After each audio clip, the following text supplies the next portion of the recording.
ගරුතර මහා සංඝරත්නයන් අවසරයි. බොහෝ පිරිසක් එකතු වෙලා බොහෝ කාලයක් හිතසුව පිණිස පවතින බොහොම වටිනා පින්කමක් සිද්ධ කිරීමට බලාපොරොත්තු වෙන්නේ. බුදුරජාණන් වහන්සේගේ ධර්මයේ තුලින් අපිට ලැබෙන ප්‍රයෝජන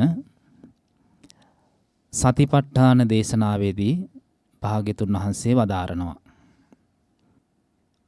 අපි පිරිසුදු අය බවට පත් වෙනවා. සාංශාරික වශයෙන් අපි රාගයෙන්, ද්වේෂයෙන්, මෝහයෙන් අපිරිසුදු වෙලා ඉන්නේ. රාග, දේශ, මෝහ නැමැති මේ කිලිටි ක්ලේශයන් මල ඉවත් කිරීමෙන් සත්වයේ විසුද්ධ භාවයට පත් වෙනවා. සංසාරයට වැටිච්ච සත්වයේ කවදාවත් සැනසුමින් ජීවත් වෙන්නේ නැහැ. දුකෙන් තමයි ජීවත් වෙන්නේ. දෝමනස්යෙන් තමයි ජීවත් වෙන්නේ. කායික වශයෙන්ුත් මානසික වශයෙන්ුත් දුක්ඛ දෝමනස්යන්ගෙන් පිරිච්ච ජීවිතයක්. බුදුරජාණන් වහන්සේගේ ධර්මයේ ශ්‍රවණය කරන කෙනෙකුට ඒ දුක්ඛ දෝමනස්යන්ගෙන් නිදහස් වෙන්න පුළුවන්. ඊළඟට හැඬීම් වැළපීම් වලින් ඉවරයක් නැහැ පින්වතුනි සසරට වැටිච්ච කෙනෙකුට. කොයි පැත්ත බැලුවත් අපිට අඬන්න දෙයක්, දුක් වෙන්න දෙයක්, පසුතැවෙන්න දෙයක්, ශෝක වෙන්න දෙයක් තමයි සංසාරේ පුරාවට තියෙන්නේ පින්වතුනි.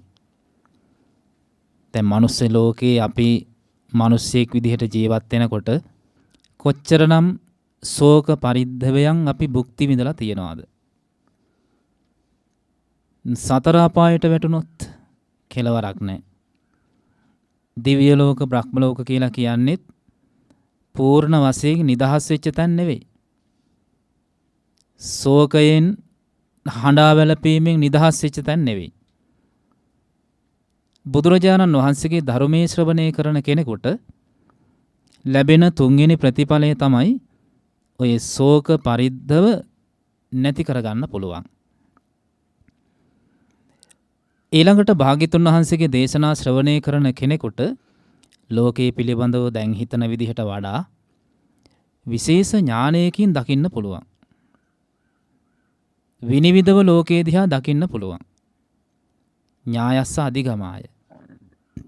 කෙනෙක් පිරිසුදු භාවයට පත් වුනොත් සාංශාරික වශයෙන් ඒ වගේම දුක් දුම්නස් නැති වුනොත් ශෝක කරන ගතිය, හඬන වැළපෙන ගතිය නැති වුනොත් ලෝකයේ පිළිබඳව විනිවිදව යථාර්ථයේ දකින නුවණක් පහළ කරගත්තොත් එයාට ලැබෙන උපරිම ප්‍රතිඵලය තමයි පූර්ණ නිදහස් බව. ඒකට කියනවා නිබ්බාන සච්ච කිරියාය. නිවන සාක්ෂාත් කරගන්න පුළුවන්. බුද්ධ දේශනාවක් ශ්‍රවණය කරන ශ්‍රාවකයෙකුට මෙන්න මේ කියපු ප්‍රතිඵලයන් උපදවා ගැනීමේ හැකියාව තියෙනවා. එනිසා අද ඔබට මම අනුශාසනා කරනවා බුදු කෙනෙක් මේ ලෝකෙට පහළ වෙලා ශ්‍රාවකයන්ට දෙන පණිවිඩය පිළිබඳව. ඇක්ටේරියා වනයේකදී බුදුරජාණන් වහන්සේ බිම වැටිච්ච කොළ ටිකක් අතට අරගෙන ස්වාමින් වහන්සේගෙන් අහනවා, මහණෙනි මගේ අතේ තියෙන ඇක්ටේරියා කොළද වැඩි මේ ඇක්ටේරියා වනාන්තරයේ තියෙන කොළද වැඩි කියලා. ස්වාමීනි ඔබ වහන්සේගේ අතේ තියෙන මේ ඇක්ටේරියා කොළ ටික අල්පයි. වනාන්තරයේ තියෙන ඇක්ටේරියා කොළ විශාලයි, අප්‍රමාණයි. භාග්‍යතුන් වහන්සේ දේශනා කරනවා, මහණෙනි මං අවබෝධ කරගත්ත ධර්මය මේ ඇක්ටේරියා වනාන්තරයේ තියෙන කොළ වගේ. මෙතෙක් මං දේශනා කරලා තියෙන ධර්මය ඒ අතරින් මේ අතේ තියෙන ඇක්ටේරියා කොළ ටික වගේ. එහෙනම් අපි ඔය සුවාසූ දහසක් ධර්මස්කන්ධයේ විදිහට අහන්නේ සූත්‍ර විනය අභිධර්මයේ විදිහට මේ බුදුරජාණන් වහන්සේ අවබෝධ කරගත්ත ධර්මයෙන් කොච්චර පොඩ්ඩක්ද. හැබැයි භාග්‍යතුන් වහන්සේ ඒ දේශනා කරපු පොඩ්ඩ තුල සත්වයෙකුට, මිනිස්සෙකුට, දෙවි කෙනෙකුට, බ්‍රහ්මයෙකුට සසර දුකෙන් නිදහස් වෙන්න අවශ්‍ය ටික දේශනා කරලා තියෙනවා. ඒතර සසර දුකෙන් නිදහස් වෙන්න දේශනා කරපු අවශ්‍ය ටික මොනවද? චතුරාර්ය සත්‍යය. එහෙනම් නිවන් දකින්න කැමති කෙනෙකුට උවමනා ටික බුදු කෙනෙක් දේශනා කරලායි තියෙන්නේ. එනිසා සියල්ලම අවශ්‍ය නැහැ. ඥානවන්ත අය ඒ බුදුහාමුදුරුවෝ සසරින් නිදහස් වෙන්න අනුශාසනා කරපු දේ තමන්ට ගැළපෙන විදිහට ගෝචර කරගෙන, තේරුම් අරගෙන, අවබෝධ කරගෙන සසර දුකෙන් නිදහස් වෙනවා. ඒ නිසා මම අද ඔබට ඒ භාග්‍යතුන් වහන්සේ සසර දුකින් නිදහස් වෙන්නට යයි වදාළ ඒ උතුම් චතුරාර්ය සත්‍ය ධර්මය පිළිබඳව යම් පුංචි අදහස් ටිකක් විතරක් ඔබට අනුශාසනා කරන්න බලාපොරොත්තු වෙනවා. ඇයි අපි මේක තේරුම් ගත යුත්තේ? බුදුරජාණන් වහන්සේ එක අවස්ථාවක දේශනා කරනවා පින්වතුනි, දවසට යවුලකින්, යකඩ උලකින් 300 වතාවක් උදේටත්, දවල්ටත්, හවසටත් පහර කනවා කෙනෙක්. අපි හිතමු ඔබ කියලා. දවසට 300 වතාවක් යවුලකින් පහර කමින් අවුරුදු 100ක් ඔබට ජීවත් වෙන්න වෙනවා. එසේ අවුරුදු 100ක් ජීවත් වුණාට පස්සේ කෙනෙක් කියනවා ඔබට මේ යවුල් දවසට 300 ගානේ අවුරුදු 100ක් පහර ලැබුවට පස්සේ චතුරාර්ය සත්‍ය අවබෝධ කරගන්න පුළුවන් ය කියලා කිව්වොත් ඒ යවුල් පහරවල් කන්න ඔබ කැමති වෙන්න කියලා වදාලා. දැන් ඒක සුව පහසු දෙයක්ද වේදනාකාරී දෙයක්ද? දවසට යකඩ උල්ලකින් පහරවල් 300ක් කමින් අවුරුදු 100ක් එසේ පහරවල් කන්න ලැබුණොත් ඒක බලවත් වේදනාව.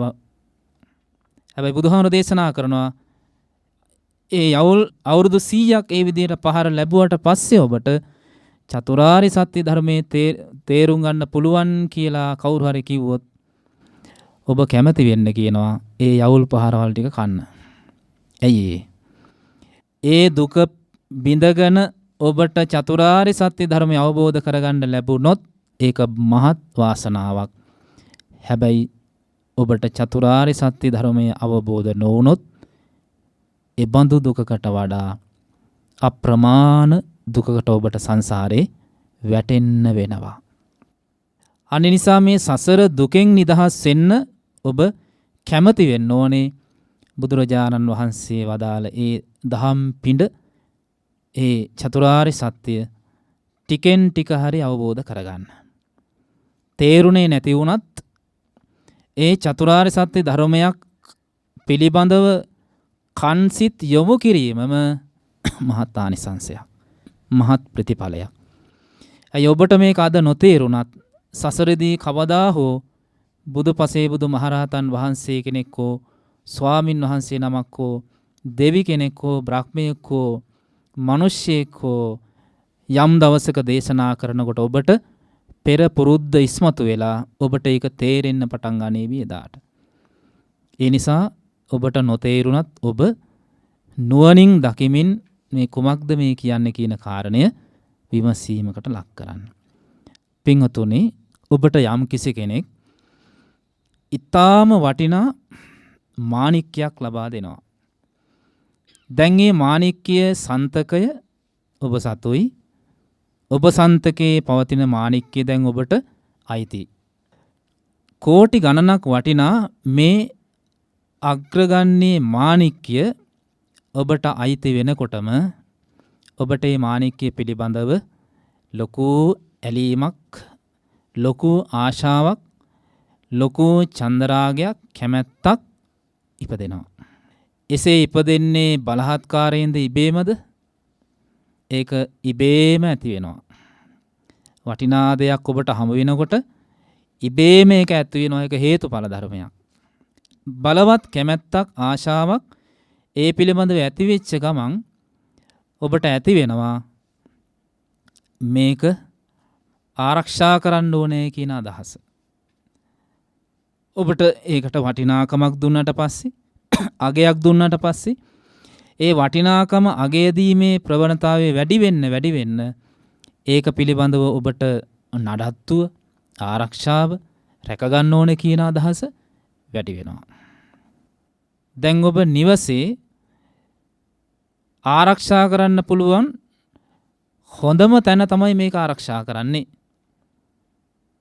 දැන් ඔබේ හිතට ලොකු සතුටක් තියෙනවා මා සන්තකේ බොහොම වටිනා මැණික් ගලක් තියෙනවා කියලා. හැබැයි ඒ සතුටත් එක්කම ඔබේ හිතට බලවත් පීඩාවක් ඇති වෙනවා මේක නැති වෙයි කියලා. ගෙදෙට්ට කවුරුවත් ආවත් දැන් අපහසුවක් දැනෙන්නේ. මොකද වටිනා මැණිකක් ඔබේ නිවසේ තියෙන නිසා සමහර විට අඳුනන කෙනෙක් ආවත් නන්නාදුන්න කෙනෙක් ආවත් බලවස්සේ ඔබට පීඩාවක් තියෙනවා සැකයක් තියෙනවා විචිකිච්ඡාවක් තියෙනවා ඒ යන අය පිළිබඳවත්. හැබැයි ඔබට ආයෙත් ඔබ සන්තකේ මැණික් ගලක් තියෙනවා කියලා සිහිපත් වෙනකොට ඔබට විශාල සතුටක් තියෙනවා. හැබැයි මේක ආරක්ෂා කරන්න ඕනේ කියලා ආය අදහසක් එනකොට එතන පීඩාවක් ආයෙත් එනවා. දැන් ඔබ හැකි උපරිම ආරක්ෂා කිරීමට අවශ්‍ය කරන නඩත්තු ඔබ කරනවා දැන් ඔබට දුවසේ නිින්දක් නැහැ. නිදා ගන්න බෑ. හුණෙක් කෑ ගැහුණත් තහඩුවක් හෙල්ලුණත් ඔබ නැගිටිනවා මැදියම් රැ. ගේ වටේට දෙතුන් විටක් කැරකෙනවා. හොරෙක් හතුරෙක් එයිද මේක ඩැහැගෙන යයිද කියලා. ඔබට නිදහසේ ගමනක් බිමනක් යන්න බෑ. මතක් වෙන්නේ වටිනා මැණික් ගල. ඒ ගියත් සුවසේ ඒ කටයුතු කරගන්න බෑ ඔබට. නමුත් ඔබේ හිතේ ආයෙත් මා සන්තකේ වටිනා මැණික් ගලක් තියෙනවා කියලා දැනෙනකොට විශාල සතුටක් දැනෙනවා. ඒ සතුටත් එක්කම ඔබ ඒක ආරක්ෂා කරන්න ඊළඟට ඔබට නිදා ගන්න යනකොට දැනෙන අපහසුව, ගමනක් බිමනක් යනකොට දැනෙන අපහසුව කවුරුවත් ගනීද, කවුරුවත් මේක දකීද, ආරංචි වෙයිද, සතුරෝ මිතුරෝ මේ සියලුම ප්‍රශ්න හිතට දැනෙනකොට විශාල පීඩාවක් දැනෙන්න පටන් ගන්නවා. දැන් ඔබ සන්තකේ වටිනා මැණික් ගලක් තියෙනවා. හැබැයි තිබුණාට ඔබ විඳින්නේ බලවත් දුකක්.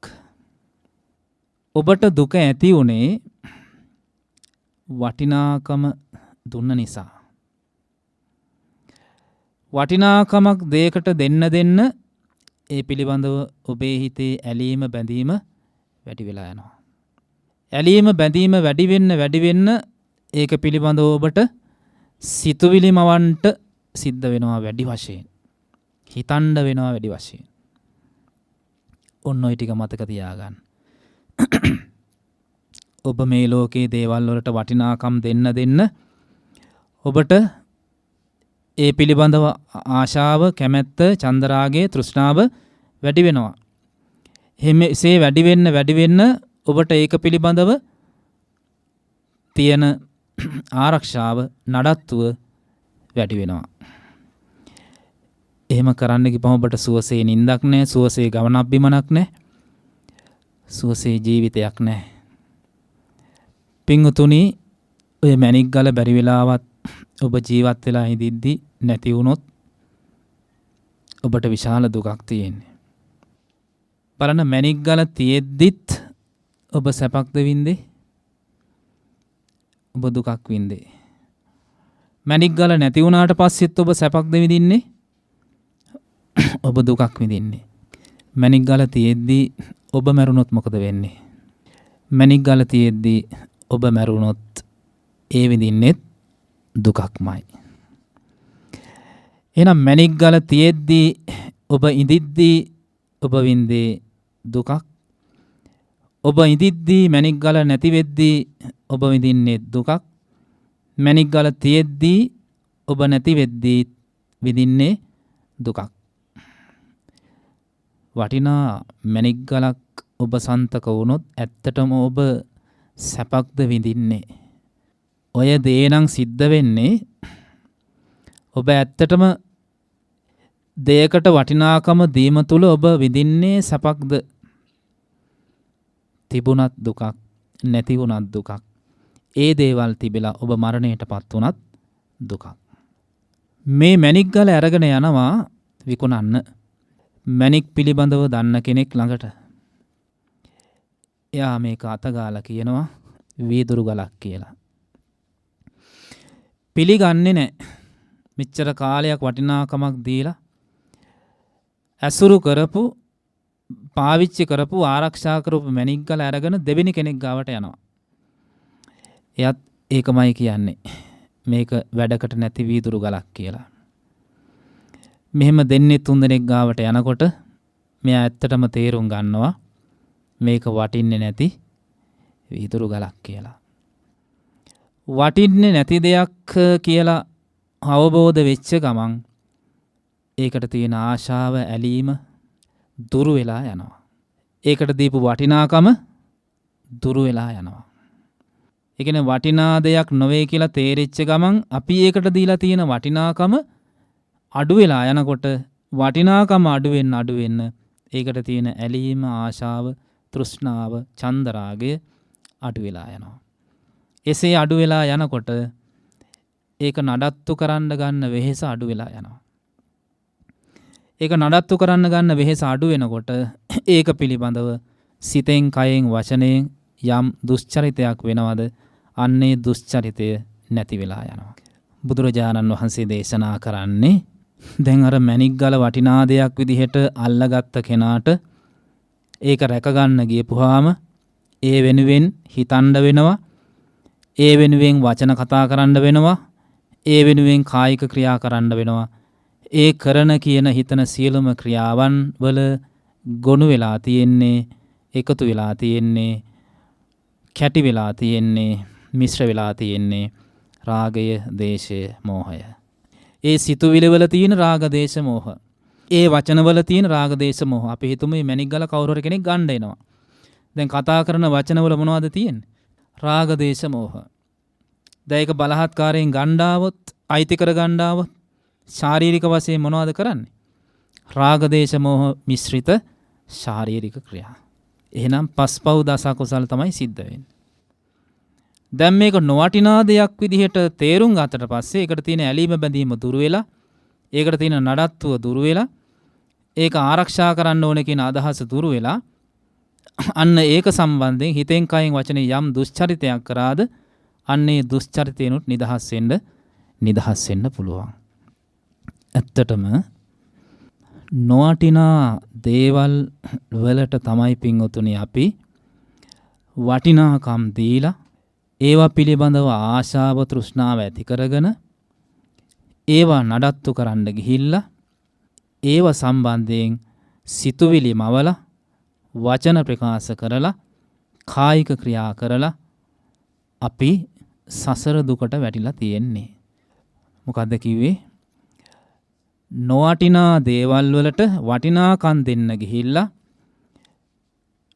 ඒවට ආශා කරලා, තෘෂ්ණාව ඇති කරගෙන ඒවා නඩත්තු කරන්න, ආරක්ෂා කරන්න ගිහිල්ලා ඒ වෙනුවෙන් සිතන්න ගියා, ඒ වෙනුවෙන් කතා කරන්න ගියා, ඒ වෙනුවෙන් කායික වශයෙන් ක්‍රියා කරන්න ගියපු නිසායි අපි සසර දුකට වැටුනේ.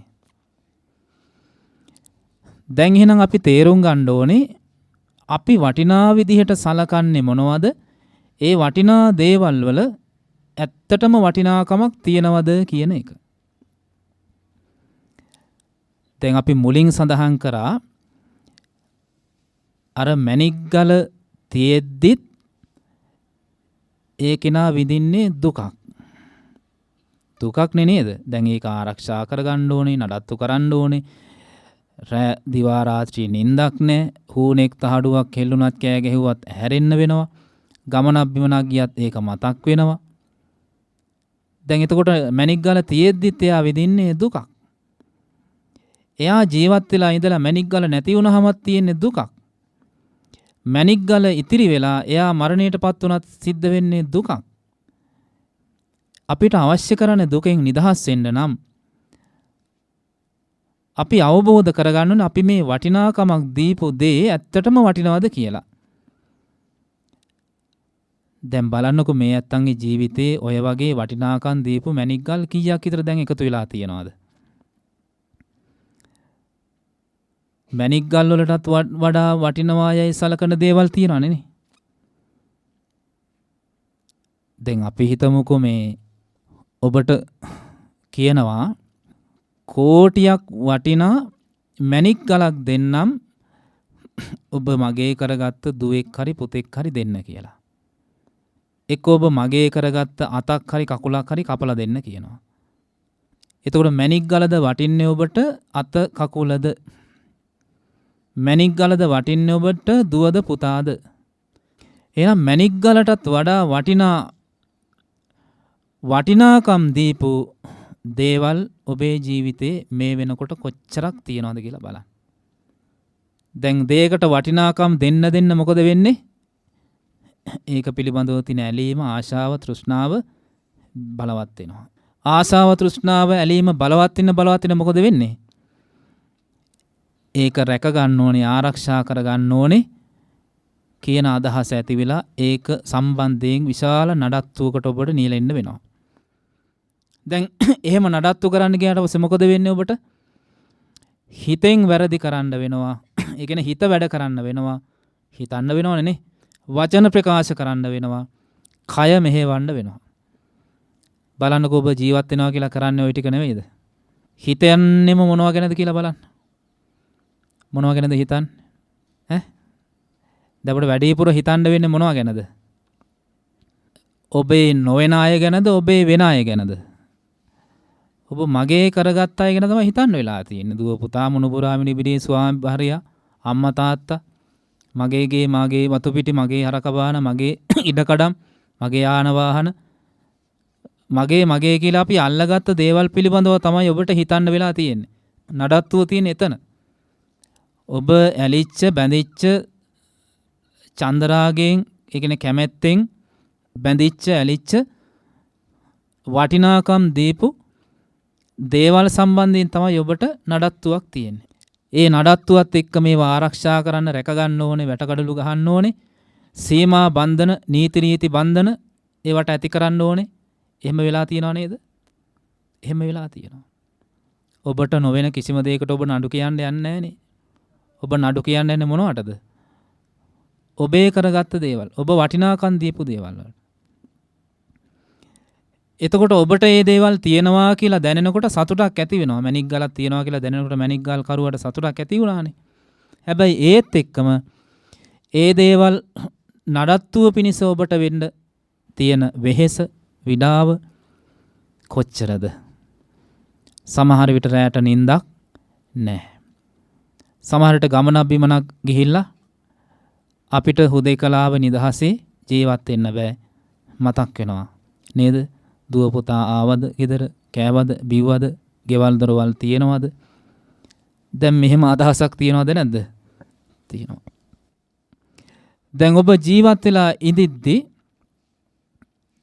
ඔබ ඇත්තටම ඒවත් එක්ක සතුටක්ද භුක්ති විඳින්නේ, මහා දුකක්ද ඔබ භුක්ති විඳින්නේ කියලා බලන්න. මැණික් ගලක් තියෙනවා කියලා දැනෙනකොට සතුටක් ඇති වෙනවා අර මිනිස්සයාට නේද? හැබැයි ඒත් එක මේක කවුරුවත් දැහැගනීද, පැහැරගනීද, කවුරුවත් දකීද කියන අදහස තියනවද නැද්ද? තියෙනවා. මට දුවෙක් ඉන්නවා, පුතෙක් ඉන්නවා, ස්වාමියෙක් ඉන්නවා, බිනිදක් ඉන්නවා, ගෙයක් තියෙනවා, යාන වාහනයක් තියෙනවා කියලා දැනෙනකොට අපිට ලොකු සතුටක් ඇති වෙනවා. හැබැයි ඒ දේ නඩත්තුවේදී ඒව ආරක්ෂා කිරීමේදී වසක් විසක් ඇවේද, වසක් විසක් ඇතුල් වේද, මොනවා වේද කියන අදහස හිතේ තුල දුවනවද නැද්ද? හිත තුල ක්‍රියාත්මක වෙනවා. අන්න ඒ බය හිතේ තියෙනවා. අපි ඒ හිතේ ඒ බය, ඒ සැකය හිතේ තියාගෙන තමයි අපි මේ hina වෙලා ඉන්නේ. අපි ඇත්තටම උඩින් hina වුණාට අපිට කොයි වෙලාවෙ වැටෙයිද, නැති වෙයිද, අහිමි වෙයිද කියන අදහස තියෙනවද නැද්ද? ඒ නිසා අපි දැඩි අවධානයෙන් දැඩි නඩත්තුවක ඉන්නේ. ඇස් දෙක යොමු කරගෙන, කන් දෙක යොමු කරගෙන, අපේ ජීවිතේ යොමු කරගෙන අපි ඒ ඔස්සේ ඉන්නේ. හැබැයි යම් දවසක ඔබ තේරුම් ගත්තොත් මේ මැණික් ගල් විදිහට සලකපු දේ ඇත්තටම නොවටිනා දෙයක් කියලා, අන්න එතකොට ඔබ ඒවට දෙන වටිනාකම ඔබ තුලින් දුරු වෙලා යනවා. වටිනාකම දුරු වෙලා යනකොට ඒවත් එක තියෙන ඇලීම බැඳීම දුරු වෙලා යනවා. ඇලීම බැඳීම දුරු වෙලා යනකොට ඒවා සම්බන්ධයෙන් තියෙන නඩත්තුව, වෙහෙස, විඩාව දුරු වෙලා යනවා. වෙහෙස, විඩාව, නඩත්තුව දුරු වෙලා යනකොට ඒවා පිළිබඳව හිතෙන්, කයෙන්, වචනයෙන් යම් වැරදි චර්යාවක් තිබුණ දන්නේ වැරදි චර්යාව දුරු වෙලා යනවා. දැන් ඔබට මැණික් ගල තිබුණත් සතුටක් තියෙන්නේ. මැණික් ගල නැති වුණත් සතුටක් තියෙන්නේ. මැණික් ගල නැති වෙද්දි මැණික් ගල තියෙද්දි ඔබ නැති වුණත් ඔබ සතුටකිනුයි මරණයටපත් වෙන්නේ. පින්වතුනි, දුකත් දුකට හේතුවත් දුක නැති කිරීමත් නැති කිරීමේ මාර්ගයත් චතුරාර්ය සත්‍ය කියන්නේ. දැන් ඔබට මේ උපමා දේශනාවෙන් තේරෙන්න ඇති ඔබට දුක කියන දේ ඇති වෙන්නේ කොතනද කියලා. ඔබට දුක කියන දේ ඇති වෙන්නේ කොතනද? නොවටිනා දේවල් වලට වටිනාකම් දෙන්න යන තැනදී. නොවටිනා දෙයකට වටිනාකම් දෙන්න ගියපුවාම මනෝභාවයක් ඇති වෙනවා, මානසිකත්වයක් ඇති වෙනවා, ඇලීම කියලා. වටිනාකම් දෙන්න ඒවත් එක තියෙන ඇලීම වැඩි. ඇලීම වැඩි වෙන්න මොනවද වැඩි උනේ? දැන් සපක් කියලා දෙයක් අහුන්නේ නැහැ නේ. මොකක්ද හම්බුනේ? දුක වැඩි. ඒ නිසායි භාග්‍යතුන් වහන්සේ විසාකාවට කියන්නේ, විසාකාව මේ ලෝකේ යම් කිසි කෙනෙක් ඇලීම් බැඳීම් ඇති කරගෙන තියෙන්නේ වටිනාකම් දීලා දෙකකට නම් එයාට දුක් දෙකක් තියෙනවා කිව්වා. 10කට නම් එයාට දුක් 10ක් තියෙන කිව්වා. 100කට නම් එයාට තියෙන දුක් 100ක් කිව්වා. එකකට නම් එයාට තියෙන දුක් එකක් කිව්වා. මේ ලෝකේ කිසිම දෙයකට ඇලීමක් බැඳීමක් නැත්තම් දුකක් කියලා දෙයක් නැහැ කියලා කිව්වා. එහෙනම් දැන් ඔබ ආශා කරනවා මේ දුකෙන් නිදහස් වෙන්න. සිල් ගන්නවා, භාවනා කරනවා, නොඑක් දේවල් කරනවා දුකෙන් නිදහස් වෙන්න. ඒක සකස් වෙන්නේ කොහෙද? තමා තුලමයි. මොකක්ද මේ සකස් වීම? නොවටිනා දෙයකට වටිනාකම් දීමට යෑමයි. කෙසේද නොවටින්නේ? ඇයි අපිට ඒවා නොවටින්නේ? ඔබට වටින්නේ ප්‍රයෝජනයක් තියෙනවා කියලා හිතන නිසාද, ප්‍රයෝජනයක් නැතයි කියලා හිතන නිසාද? ඔබේ උවමනාව, ඔබේ ප්‍රයෝජනය මත තමයි ඔබට මේ ලෝකේ දේවල් වටින්නේ. බලන්නකො, එකම පවුලක දරුවෝ පිරිසක් ගන්නකො, හැමෝටම එක වගේද? අපේ ඇලීම බැඳීම හැමෝටම එක වගේ නැහැ. ගමක් ගත්තාම, රටක් ගත්තාම, ලෝකයක් ගත්තාමත් එහෙමයි. ඊළඟට අපි පරිහරණය කරන බඩු භාණ්ඩ බලන්නකො. මේ ලෝකේ තියෙන සියලුම බඩු භාණ්ඩ වලට අපි කැමතිද? අපේ ඇලීම තියනවාද? නැහැ. ඇයි ඒ?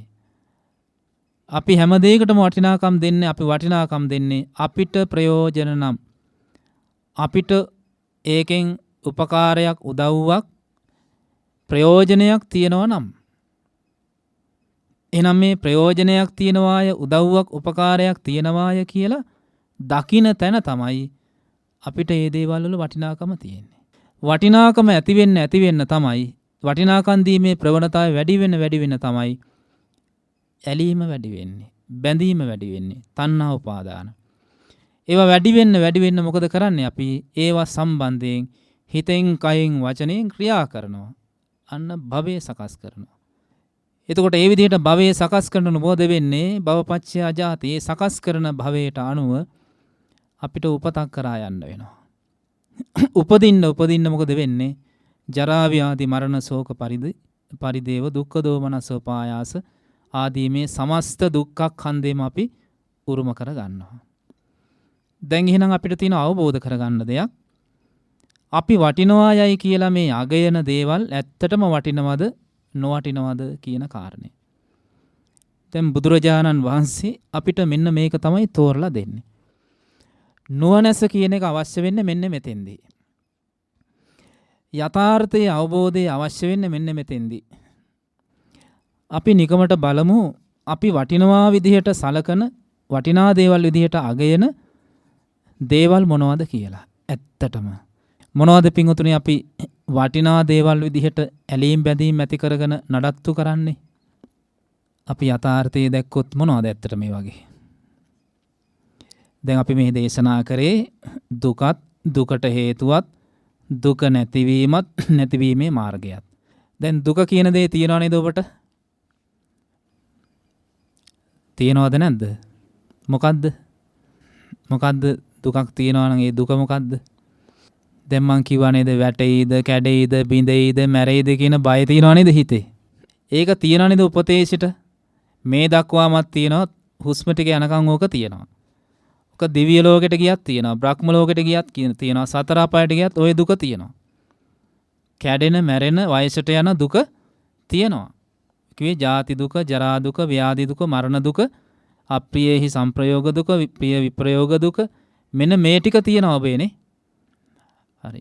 එතකොට මේ දුක ඇති වෙලා තියෙන කුමක් නිසාද?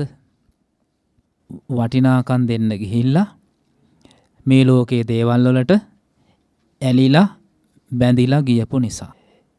ඒ ජරාවටපත් වෙන, ව්‍යාධියටපත් වෙන, මරණයටපත් වෙන දේවල් එක්ක දේවල් වලට වටිනාකම් දෙන්න ගිහිල්ලා ඒවට ඇලිච්ච බැඳිච්ච නිසා තමයි අපිට දුක කියන දේ තියෙන්නේ.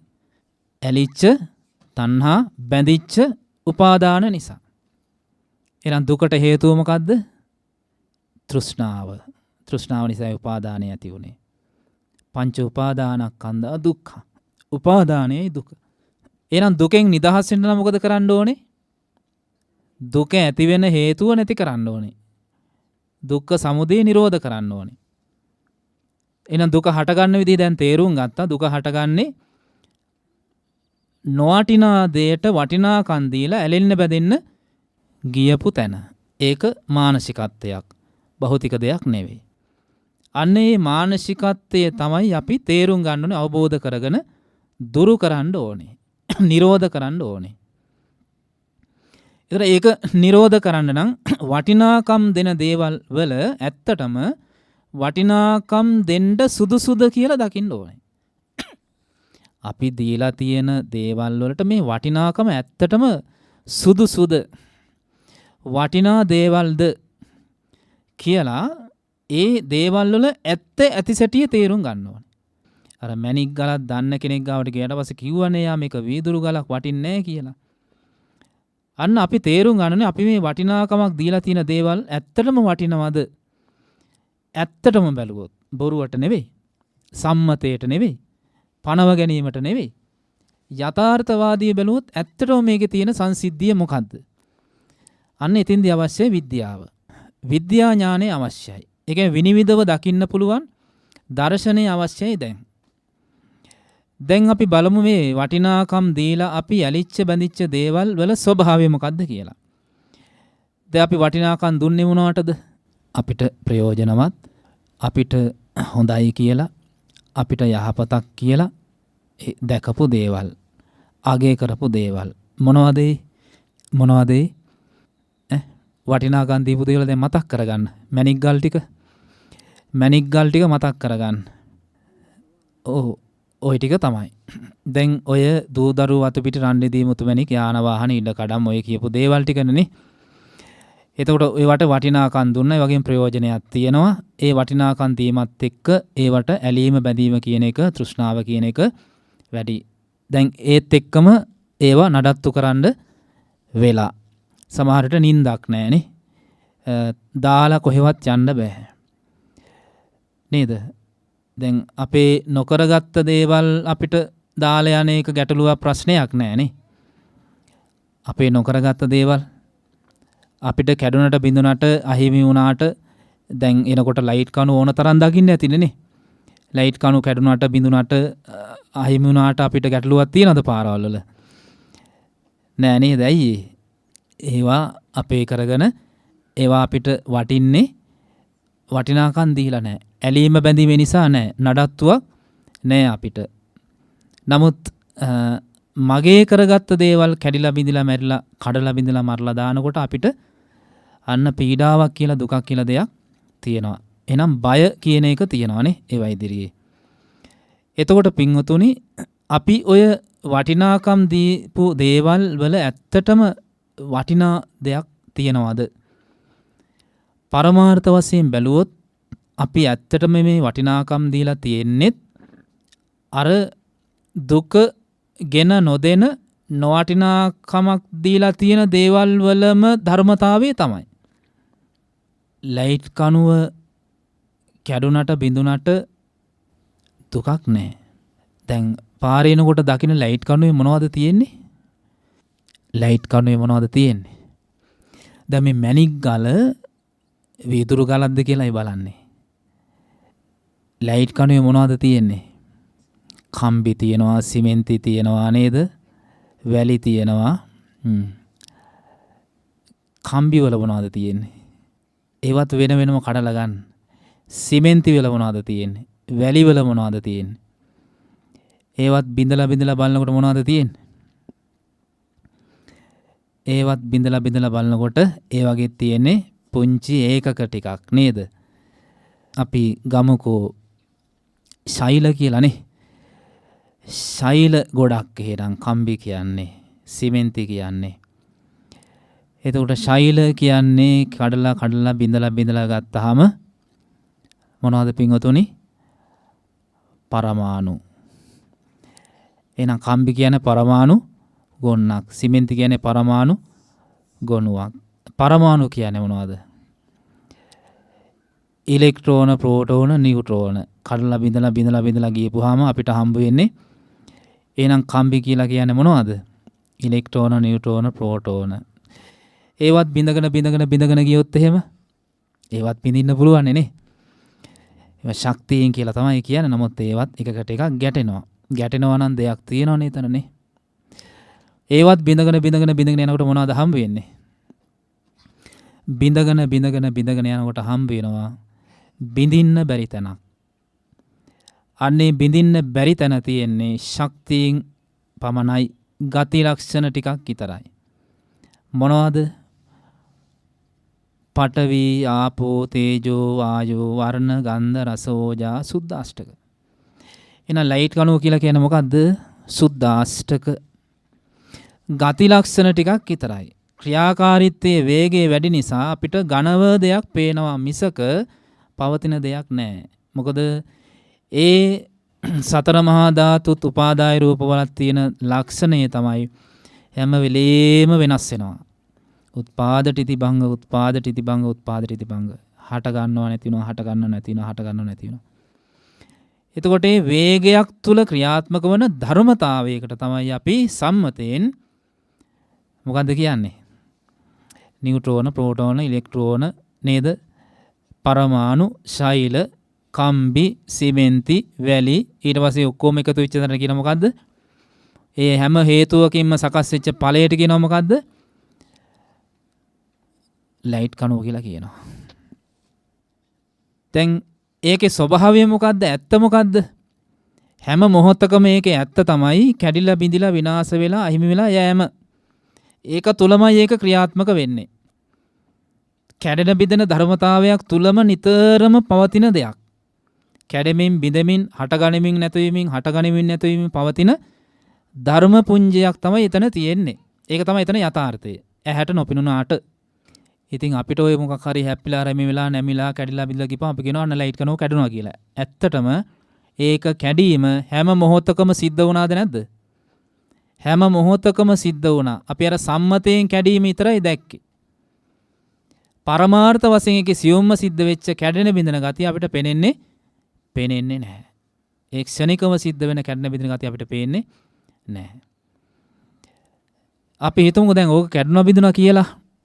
ඉතින් අපි දකිනවා මේක කැඩෙන දෙයක් නේ, බිඳෙන දෙයක් නේ. ඒ නිසා හිතට දුකක් නැහැ. හොඳයි. ගෙදර ස්වාමියාගේ, බිරිඳගේ, අම්මගේ, තාත්තගේ, දුවගේ, පුතාගේ ඊට පස්සේ මගේ කරගත්ත දේවල් ටික ගන්නකොට මැණික් ගල් ටික. ඔය මැණික් ගල් වල මොනවද තියෙන්නේ? ඒ වගේ මොනවද තියෙන්නේ? දැන් අර ලයිට් කනුව බෙදාගෙන ගියා වගේ ඕකත් බෙදාගෙන යන්නකෝ. දුව කියලා අපි දාගත්ත සංඥාවේ, පුතා කියලා දාගත්ත සංඥාවේ, අම්මා තාත්තා ස්වාමි බිරිඳ කියලා දාගත්ත සංඥාවේ, ගේ දොර වතු පිටට අන්නේදී මුතුමැණික් කියලා දාගත්ත අපි වටිනාගම් දීපු මේ සංඥාවන් වල මේ ධර්මතාවල බලන්නකො පවතින යථාර්ථය මොකක්ද කියලා. විද්‍යාව අවශ්‍ය වෙන්නේ ඕකටනේ. විද්‍යා ඥානය. දැන් ඒවත් කඩාගෙන බිඳගෙනට හම්බෙන්නේ මොනවද? දැන් අම්මා කියලා අපි ගත්ත ධර්මතාවය අපිට බිඳගෙන යනකොට හම්බෙන්නේ කොටස් 32ක්. 32කටනේ අපි අම්මා කියන්නේනේ. ඒ කොටස් 32ත් වෙනම කඩලා බිඳලා ගත්තාම හම්බෙන්නේ මොනවද? ශෛල ගොඩක් නෙනේ.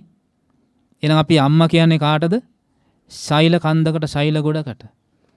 ඒවත් බිඳගෙන යනකොට හම්බෙන්නේ මොනවද? පරමාණු ගොඩක්නේ. ඒවත් බිඳගෙනට හම්බෙන්නේ මොනවද?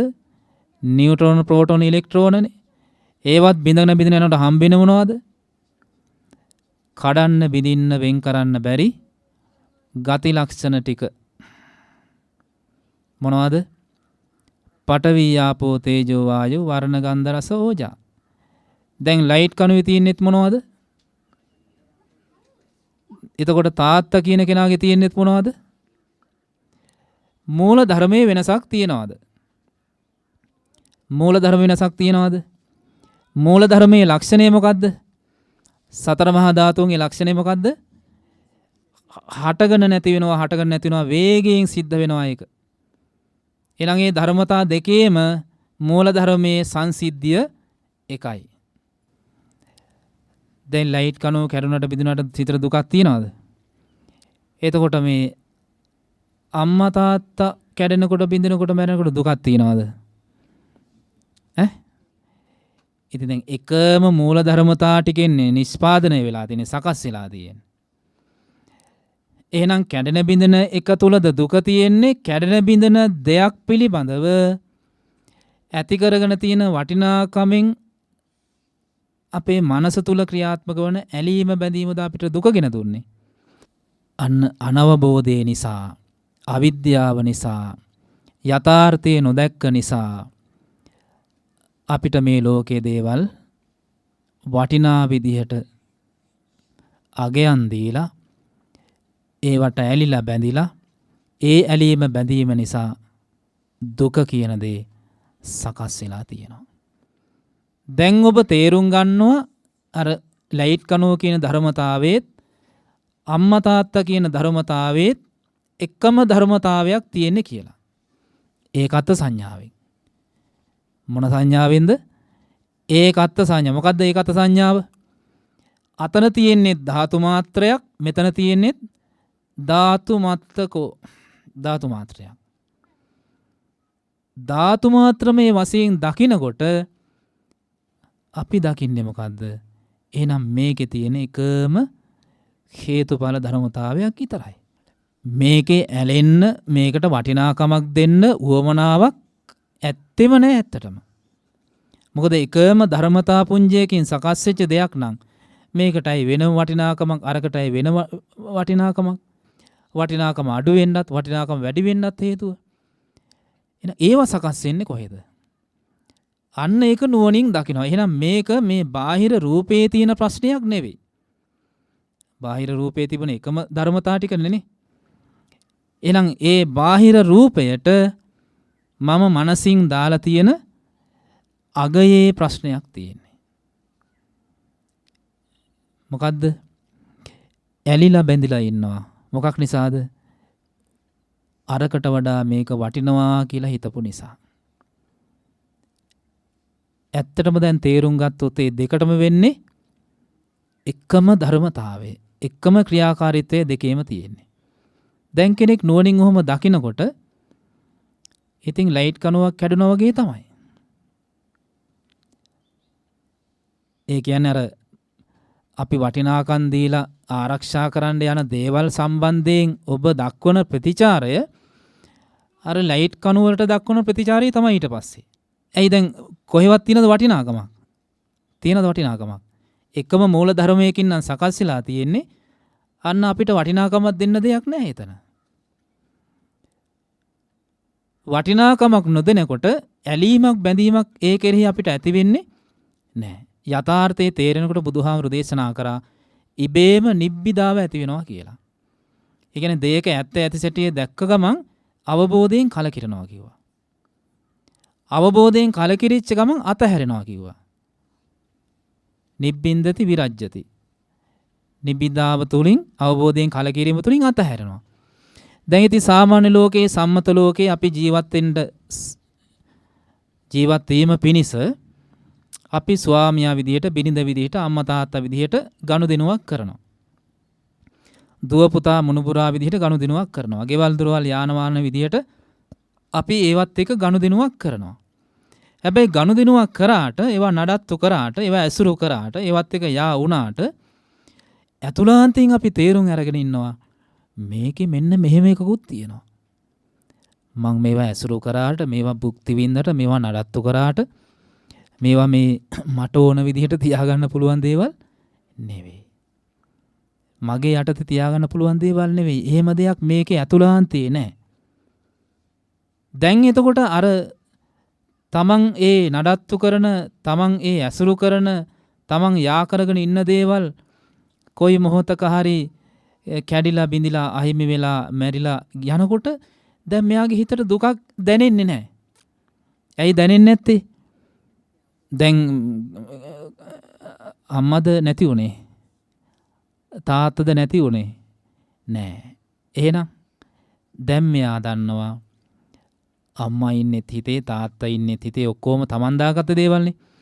මෙයා දැන් දකිනවා මේ බාහිර අම්මා විදිහට මං සලකපු රූපයේ, තාත්තා විදිහට සලකපු රූපයේ ධර්මතාවය මේක තමයි කියලා. ඒ බාහිර රූපය අම්මා තාත්තා දුව පුතා කියලා අපි ඒක ග්‍රහණය කරගත්තට පස්සේ තමයි අපිට දුක කියන දේ ඇති වෙන්නේ.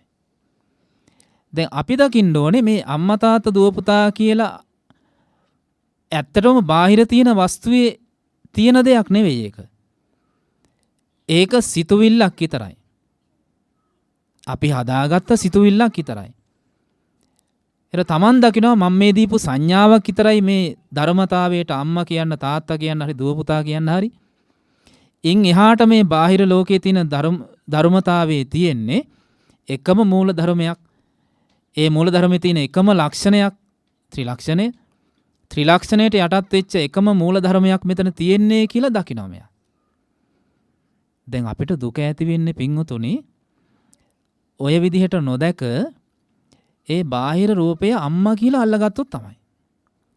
තාත්තා කියලා ග්‍රහණය කරගත්තොත්, දුව පුතා කියලා ග්‍රහණය කරගත්තොත්. ඒ කියන්නේ මේ අම්මා තාත්තා දුව පුතා විදිහට ගන්න බැරි දෙයක් අම්මා තාත්තා දුව පුතා විදිහට ගන්න ගියපු තැන තමයි දුක තියෙන්නේ. ඒතර අපි අම්මා තාත්තා දුව පුතා විදිහට ගන්න ගිහලා තියෙන්නේ මොනවද? මොනවද ගත්තේ? මොනවද ගත්තේ? මේ මොහොතේම අනිත්‍ය වෙලා, වෙනස් වෙලා, කැඩිලා මිදලා යන ධර්මතා ටිකක් මේ අරගෙන තියෙන්නේ. දැන් එහෙම්මම ඒ වස්තුව අම්මම කියලා ගත්තොත් ඇතුළට මේ බාහිර ඉන්නෙම අම්මයි කියලා බාහිර වස්තුව ගත්තොත් ඔන්න දුක තියෙනවා. දැන් අපි තේරුම් ගත්තොත් මේ බාහිර වස්තුවේ තියෙන දෙයක් නෙවෙයි මේ අම්මා කියන ධර්මතාවය. අම්මා කියලා මානසිකව ඇති වෙච්ච සංඥාවක් විතරයි, මනෝභාවයක් විතරයි. ඒ මනසේ ඇඳගත්ත මනෝභාවය අපි බාහිර රූපයට දාලා ඇසුරු කරනවා. අපි කරන්නේ ඒක. දැන් කලින් දේශනාවකදීත් මම ඔක අනුශාසනා කරා මේ අතට, ඇහැට, කනට, නාසයට, දිවට, ශරීරයට කොහෙන්වත් බාහිරින් දුවෙක් පුතෙක් අම්මෙක් තාත්තෙක් අහු වෙන්නේ නැහැ. දැන් අතින් ඇල්ලුවොත් අහු වෙන්නේ ස්පර්ශය.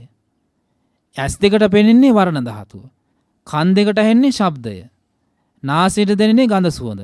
දිවට දැනෙන්නේ රස. ශරීරයට දැනෙන්නේ ස්පර්ශය. මේ ඉන්ද්‍රියන් කිසිම එකකට බාහිර ලෝකෙන් කිසිම වස්තුවක් සත්‍යයක් පුජ්‍යලයක විදිහට අහු වෙන්නේ නැහැ. ඒතර මෙයා අම්මා, මෙයා තාත්තා, මෙයා දුව, මෙයා පුතා, මෙයා මුණුපුරා, මෙයා මිනිබිරි කියලා අපි කියන්නේ හිතේ ඇඳගත්ත එකක්. හිතේ ඇඳගත්ත සංඥාව අපි ඒ රූපයට දාලා බලනවා. ඇත්තටම බාහිර තියෙන දෙයක් නෙවෙයි. දැන් බාහිර තියෙන්නේ මොකද්ද? බාහිර තියෙන්නේ මොකද්ද? ස්වාමියාද? එහෙනම් ලයිට් කණුවක්ද? නෑ, ස්වාමියා නෙවෙයි ලයිට් කණුවක් කියලා කියයි නේද? නෑ, ස්වාමියෙක්වත් ලයිට් කණුවක්වත් හම්බ වෙන්නේ නෑ. ලයිට් කණුවක් කියලා කියන්නේ සංඥාවක් නේද? ඒක සම්මතේනේ. ඒතර ස්වාමියා කියන්නේ සම්මතේනේ. එහෙනම් ස්වාමියෙක්වත් ලයිට් කණුවක්වත් බාහිරින් අපිට හම්බ වෙන්නේ නෑ.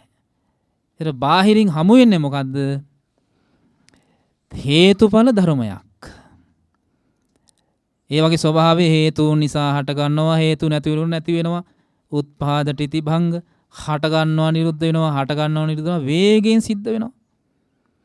වේගයෙන් ඇති වෙලා නැති වෙලා යන ධර්මතාවයක්. ඒකේ හැඩය ඒක.